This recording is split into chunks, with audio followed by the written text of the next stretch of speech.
Ngapagah le dro panglima kan. Panglima apa deh? Dah baca dah lu apa?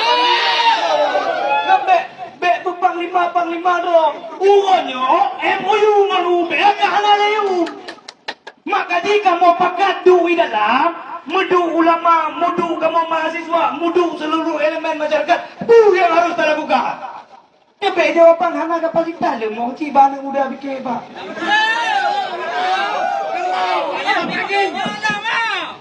Makanya hari ini dia tak bawa bakat DPR, tak bawa bakat kamu, tak bawa bakat elemen masyarakat, tak bawa bakat. Kita tujuan kita dari diskusi ini apa? Di dalam. Jangan bawa di sini. Oh yang maaf. Bangsa, bangsa, bela